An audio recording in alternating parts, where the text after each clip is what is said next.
안녕하십니까. 평생투자 파트너입니다. 11월 8일 금요일입니다. 오늘은 이야기할 내용이 짧습니다. 매우 짧고, 첫 번째로는 시황인데요. 어제와 뭐 크게 다르진 않을 것 같고, 두 번째는 그 2차전지 관련한 주식을 이제 회원분들이 많이 하시는데요. 그거에 대한 거, 뭐, 제가 좋아하는 대보마그네틱과 첨보에 대한 거 간략하게만 좀, 말씀드리고요. 요거 이야기를 어떨지 모르겠지만, 주식 투자를 할 때 있어서 슬럼프 같은 것들이 분명 온다고 봅니다. 저 역시도 뭐 마찬가지였는데요. 그런 거를 좀 짧게 이야기를 좀 해보고, 이제 주말이니까, 그래도 좀 기분 좋게 좀 끝내도록 하겠습니다. 어제 말씀드렸던 것처럼 우리 코스피가 이렇게 보면 일단 크게 먼저 봐야 될 것 같은데요. 이렇게 상승 추세가 있고 지금 이렇게 하락 추세가 있었죠.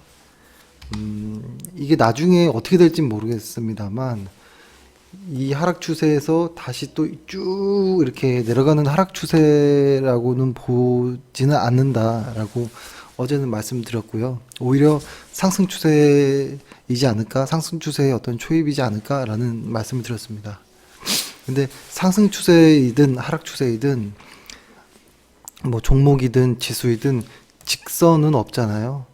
어떠한 길게 보면 직선이겠죠. 뭐 이렇게 보면 직선처럼 보이지만 이 안에서도 왔다 갔다 이렇게 하는 것이죠. 내려갈 때도 왔다 갔다 하면서 빠지기 마련이고. 그래서 지금 이런 초입 구간이라는 것은 알겠다라는 것인데, 다만 지금 코스피에서 오늘 포함해서 어제가 분산이 6번째였었고 오늘이 분산이 7번째 분산이 나왔는데요. 거래량도 꽤 많이 실렸고 그렇습니다. 그래서 분산이 나오면 시장은 약세로 전환되기에 어떤 좀 충분한 조건이 만들어지는 것 같은데요. 좀 조심해야 될 필요는 있다고 봅니다. 그 말씀드렸던 내용처럼 이런 분산들 이후에 시장이 갑자기 급등하는 사례도 있을 수 있어요. 그게 예전에 저희도 좀 놀랬었을 때가 언제였냐면, 제가 지금 정확히 기억이 안 나는데 여기였었나 그랬을 거예요. 2017년도에 요 언저리 때가 그랬던 것 같아요. 요 언저리 때가 분산이 나왔는데 왜 조정이 안 되지 하고서 이렇게 올랐는데 그다음부터 이제 좀 그래도 꽤 긴 시간의 어떤 휴식기를 좀 가졌죠. 꼭 그러란 법은 없지만, 꼭 분산 이후에 반드시 하락하라는 법도 없지만, 아무튼 분위기 자체는, 그 수급의 질 자체는 매수세보다 매도세가 강해지는 이런 분위기가 만들어진다는 것이죠. 그래서 이런 분위기 안에서 어떤 약간의 어떤 모멘텀들이 역으로 걸리면 뭐 조정도 충분히 나올 수 있다고 봅니다. 그래서 어제 말씀드린 내용처럼 신규 매수는 좀 자제하고 신용이나 이런 부분들은 좀 다시 원상태로 복귀하시고 좀 기다려 보는 것이 어떨까라는 생각을 하고요. 다만 이제 바람은 이런 것이죠. 요때 2100포인트를 점프하면서 이제 갭으로 올라갔잖아요. 그래서 저번에 말씀드린 것처럼 이 갭이 상승 갭이 되는 것이냐, 아니면 아일랜드 갭으로 이렇게 깨고 내려올 것이냐, 좀 지켜보자 이런 말씀을 드렸는데요. 일단 바람은 만약에 조정이 있더라도 이 갭을 깨지 않고 어떤 기간 조정으로 그냥 좀 갔으면 하는 게 바람이고, 이거를 깨고 가격 조정으로 오면 시장 분위기가 그렇게 좋을 리는 없다라고 봅니다. 그래서 지금은 뭐 어떤 조정인지는 모르겠고, 심지어 조정이 오지 않을 수도 있겠지만, 일단 분산이 7번이나 단기간에 나왔다라는 것은 분명 시장이 투자자들에게 경고를 주는 거라고 생각은 합니다. 그래서 좀 주의하시기를 바라겠습니다. 그렇다고 해서 보통 여기에서 갑자기 인버스를 들어간다거나 이러진 않는 게 좋다라고 봐요. 그러니까 이렇게 봅니다. 저는 그러니까 예를 들어서 뭐 삼성전자를 한번 보면, 삼성전자 같은 경우에 보면 삼성전자의 가장 매수하기 좋았던 구간은 이때 대량 거래량이 터졌던 요때였다라고 보여지거든요. 그리고 삼성전자도 상승 추세를 유지하는 와중에서도 왔다 갔다 여러 가지를 이렇게 하는데요. 이렇게 꺾이는 타이밍마다 매도 포지션을 취하는 것은 좀 어려운 것 같아요. 그러니까 매도 포지션을 취한다면 그때 액면 분할을 한다거나, 그렇죠? 혹은 요 당시 때 갭을 허물면서 아일랜드 갭으로 깨진다거나, 요럴 때 혹은 요럴 때 뭐 이런 구간이라고 봐요. 혹은 요런 자리들. 그러니까 이게 시세가 이렇게 이런 것이죠. 뭐 바닥에서 주가가 이렇게 움직이던 주가가 어떠한 일정 구간에서 팡 터지고 올라갈 때 진짜 상승이다라고 볼 수 있잖아요. 이런 구간을 이제 가장 선호하는 구간이겠죠, 매수하기에. 근데 거꾸로 하락도 왔다 갔다 해서 이게 횡보인지 하락인지 모르다가 어느 순간 확 몰려서 내려오는 데가 있거든요. 이런 구간은 매도 포지션도 괜찮다고 봐요. 근데 이러한 구간마다 매도를 이렇게 취하는 것은 상당히 어렵다고 봅니다. 그러니까 제가 왜 이 말씀 드리냐면, 저희가 예전에도 코스피의 어떤 그날과 분산을 이렇게 계속 말씀드리는데, 분산이 나올 때마다 인버스를 취하는 분들이 좀 있더라고요. 근데 그것은 별로 그렇게 좋은 방식은 아닌 것 같아서 일단 말씀드립니다. 그리고 최근에 2차전지 관련한 종목들이 이제는 정말 바닥을 잡은 것 아닌가 이런 생각을 들어요.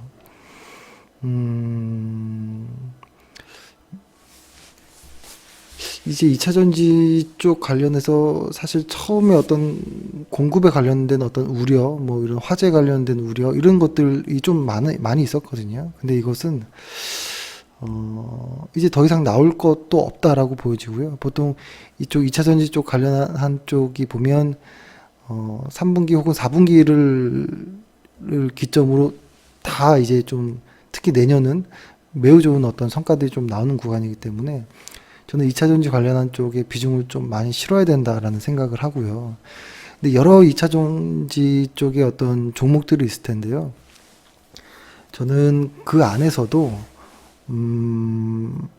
일단은 대장주는 모르겠다라는, 아직도 그런 입장이고요. 이 산업이 조금 더 커진다면, 그때 대장주가 정해질 거라는 생각을 하고, 그 전까지는 차라리 ETF로, 2차전지 뭐 ETF라든지, 2차전지 산업 ETF라든지 코덱스에서 나온 이런 것들이 낫다고 보고, 그럼에도 괜찮은 종목이 뭐가 있을까라고 생각한다면 저는 첨보 혹은 대보마그네틱 요 두 종목인 것 같은데요.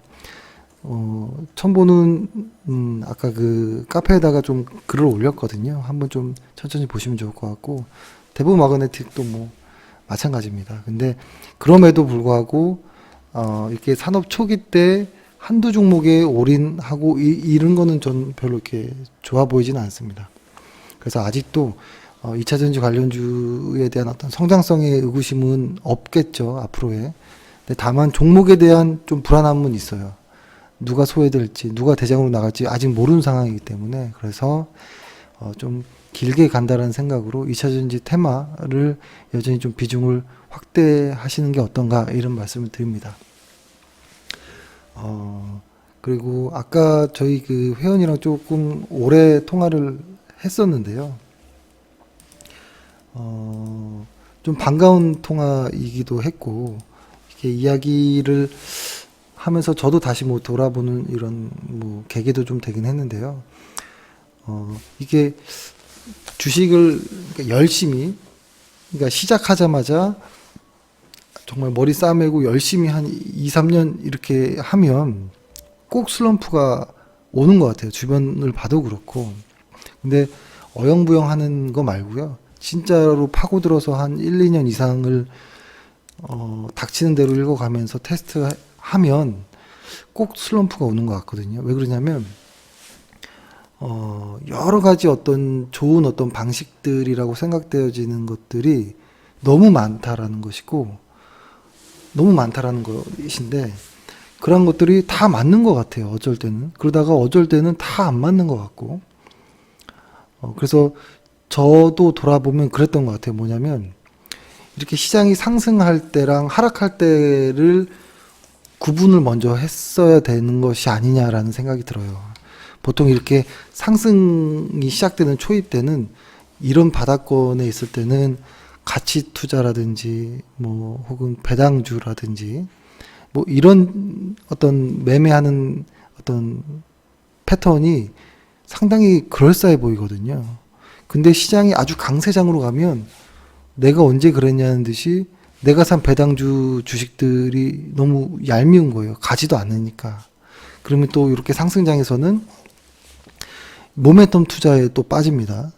빠지다가 또 시장이 이제 하락장으로 접어들면 이제 단기 매매를 또 합니다. 테마주라든지. 그러다가 시장이 한참을 계속 옆으로 기면 또 다시 가치 투자라든지 뭐 배당주라든지 이런 것들에 또 손이 가거든요. 이게 계속 반복되는 것 같은데 제 생각에는 그렇다고 이때는 가치 투자하고 시장이 요 때는 모멘텀 투자하고 이거를 바꾸기도 어려워요. 왜냐하면 시장을 이 지금이 바닥인지 지금이 항상 한참 랠리를 하는 구간인지를 알기 어렵거든요. 그 실제 현재 그 구간에서는. 그래서 저는 하다 보면 하나 정도의 어떤 자기만의 방식이 나올 거라고 생각을 하는데요. 남의 방식을 이렇게 뭐 이렇게 무조건 따라할 건 아니고 자기한테 맞는 투자 기간에 따른 어떤 매매 패턴이 나올 거라고 생각합니다. 근데 다만 전제돼야 되는 것은 비중 조절은 어느 방식을 하든 비중에 대한 어떤 조절은 항상 중요했던 것 같다라는 생각을 했고, 그리고 특히 기술적인 매매를 할 때에 보면 디테일해질수록 실수가 오는 것 같아요. 그러니까 사람들이 많이 쓰는 뭐 MACD를 나는 일간 차트에서 아주 기가 막히게 할 거야라고 해도 일간 차트에서는 속임수들이 나올 수밖에 없거든요. 근데 이것을 일간이 아닌 주간으로 올려서 보면 주간이 조금 더 나은 것 같고 이걸 좀 더 올리면 월간이 좀 더 잘 되는 것 같고 뭐 이런 것이죠. 근데 하다 보면 또 어느 순간 이 MACD가 왜 잘 나가다가 꼭 이렇게 한 번씩 안 맞지라고 하면서 그러면 RSI를 봐볼까 하면서 또 다른 걸로 가보고 뭐 이러다가 이제 혼란스럽고 슬럼프가 오고 뭐 이러는데요. 저의 지금 느낌은 뭐냐면 기술적 분석일수록 뒤로 가서 봐야 된다고 생각을 해요. 이게 자꾸 이렇게 안으로 쪼개 들어와서 심지어 분봉까지 들어가서 이렇게 보다 보면 이게 저는 그렇다는 거죠. 분명히 이게 이제 일간이나 분봉으로 매우 잘하시는 분들이 있을 건데요. 저는 차라리 뒤에 가서 하는 게 낫지 않을까. 뒤로 가서 크게. 그래서 만약에 여기에서 이만큼을 가는 동안에 일간 차트로 샀다 팔았다, 그러니까 분봉이든 뭐든 샀다 팔았다 샀다 팔았다 샀다 팔았다를 기가 막히게 할 수 있다면 그게 맞다라고 보는데요. 나는 그런 타이밍은 못하겠고 회사 다니면서 불가능해라고 한다면 월간이나 주간이나 이렇게 좀 뒤로 후퇴해야 된다고 봐요. 그렇게 되면 뒤로 오게 되면 어떤 단점이 있냐면 고점 대비 한참 하락한 구간에서 매도를 하게 되거든요. 근데 다만 장점은 꽤 바닥 구간에서 겁도 없이 사고 사진다라는 장점도 있는 것 같아요. 그러니까 제가 지금 무슨 얘기를 하나 저도 저 역시도 좀 뭐 하나 싶긴 한데요. 저의 이야기였습니다. 일단 이거는 그러니까 어떤 자기만의 방식을 찾는 과정에서 분명 그 슬럼프가 오는데 잘 보면 시장의 상승장인지 하락장인지에 따라서 달라지는 것 아닌지를 보자라는 거예요. 그러니까 우리가 흔히 사용하는 이런 추세에 관련된 어떤 보조지표들을 볼 때는 당연히 상승장에서 써야 되는데 그런 보조지표를 하락장에서 쓴다거나 이러면 당연히 안 맞겠죠. 그렇죠?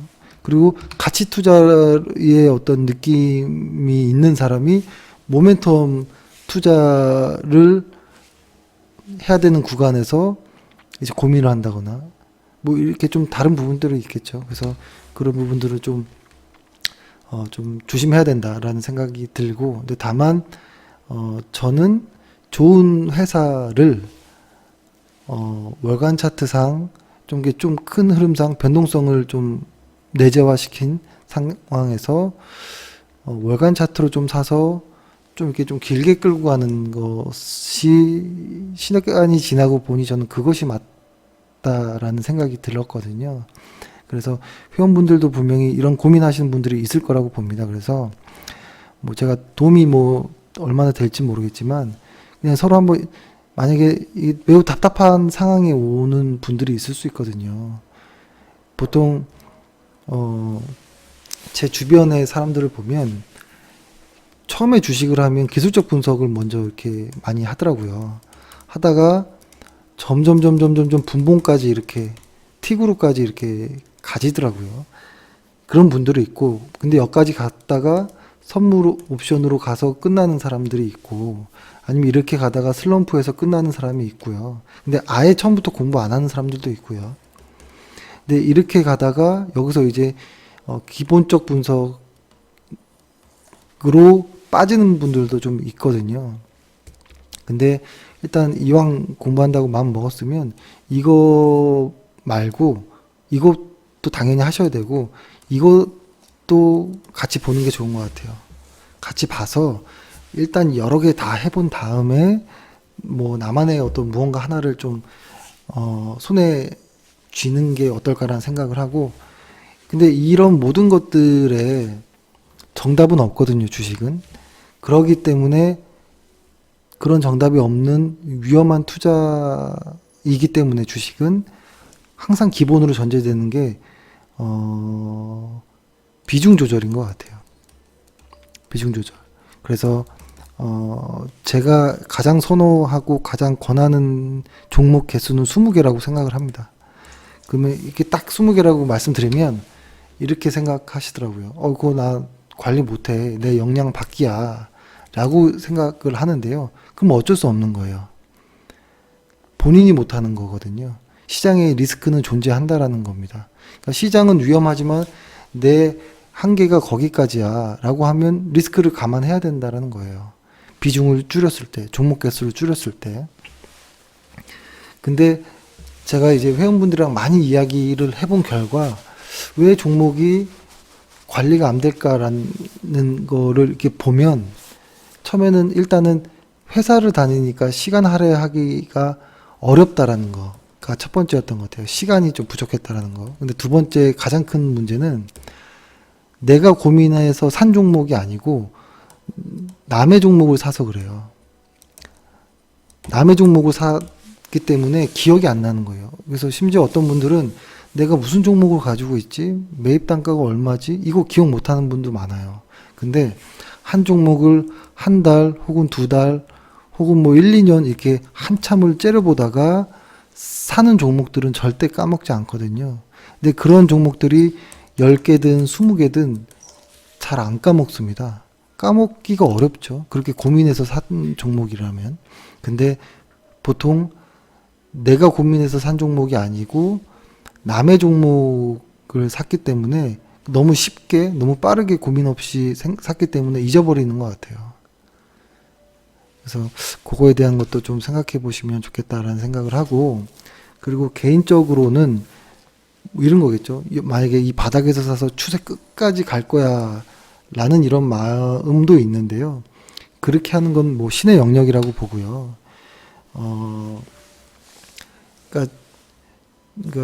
제가 좋아하는 종목들을, 그래서 저의 어떤 개인적인 어떤 목표가는 보통 어느 정도냐면, 이거는 제가 원해서 된 게 아니고요. 제가 좋아하는 종목들을 사는 구간, 매수하는 구간에서부터를 통계를 내보니 일반적으로 한 20% 정도면은 이익 실현하는 경우가 좀, 이익 했을 때 효율적인 것이 좀 많았고요. 이거는 그러니까 모멘텀 투자를 했을 때. 거고, 그래도 어느 정도 바닥권에서 아주 묻혔다라는 말은 좀 그렇고, 좀 부정적인 어떤 리포트들밖에 없을 때, 그럼에도 미래 실적이 좋은 회사들을 그래도 바닥권에서 샀을 때는 한 50% 정도의 어떤 기대 수익을 볼 때가 가장 효율적이었던 것 같거든요. 근데 이거는 제가 정하는 게 아니겠죠. 시장이 정해주는 거일 수도 있겠죠. 근데 다만, 종목에 대한 어떤 나름대로 어떤 기준들이 있어야 될 것 같아요. 살 때 기준도 있고 팔 때 기준도 있고. 근데 그런 거 없이 이 종목 최근에 뭐 유튜브들 보면 뭐 1000%뭐 이런 것들을 이렇게 썸네일에 써놓더라고요. 이거 너무 무서운 이야기를 하는 것 같고요. 1000%라는 것은 살면서 한 번 만날까 말까 아주 열심히 한 사람들 한해서 운이 좋다면, 그것도 주식 비중이 조금 들어갔을 때 그렇게 급등하는 거는 막 못 실습니다. 오히려 주식을 비중을. 그래서 그러니까 사는 고민도 하고 파는 고민도 하고 뭐 여러 가지 하다가 어떤 슬럼프들이 분명히 올 것인데, 저 역시도 많이 작년 올해 많이 힘들었었거든요. 근데 저도 역시 회원분들이랑 이렇게 이야기하면서 저도 좀 이렇게 힘을 좀 받는 것 같아요. 그래서 회원분들도 혹시 저와 같은 이런 어떤 고민을 한다면 뭐 제 번호 아시잖아요. 그래서 전화하신 다음에 뭐 이런저런 이야기 좀 나누는 것도 어떨까라는 생각을 합니다. 제가 뭐 누구를 가르친다 뭐 이런 자격은 아닌 것 같고, 그냥 서로 경험을 이야기해 보는 거죠. 경험을 이야기해서 서로 도움될 거가 있으면 도움을 받고, 뭐 고통이 있으면 좀 나누고, 뭐 이런 의미입니다. 뭐 왜 갑자기 이렇게 됐는지 모르겠는데 주말 앞두고 좀 너무 우울해진 것 같습니다. 그래서 결론은 뭐 저희 회원분들이 이제 에게 이제 제가 하고 싶은 말은 뭐 저만 잘하면 된다.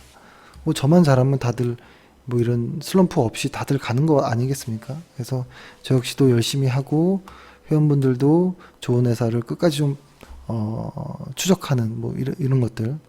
그래서 좀 으쌰으쌰 하는, 최근에 카페에다가 장기 종목들을 몇 개 올렸잖아요.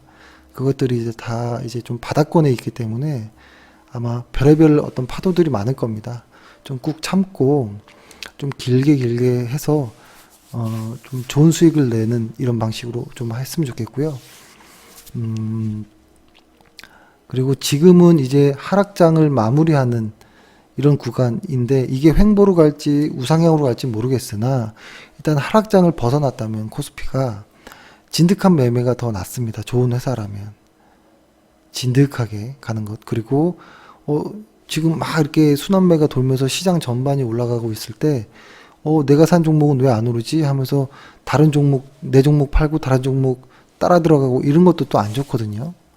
그러니까 실적이 좋은 회사를 보유했다면 좀 진득하게 가져가고, 너무 큰 기대 수익을 잡진 마시고 적당한 수익이 나면 매도하시고 또 적당한 가격에 또 매수하고, 너무 디테일하면 오히려 실수할 수 있거든요. 대신에 나눠서 사면 되겠죠. 네, 그래서 오늘은 좀 이런저런 이야기를 좀 해봤습니다. 오늘 하루 고생 많으셨습니다. 다음 주에 뵙겠습니다. 감사합니다.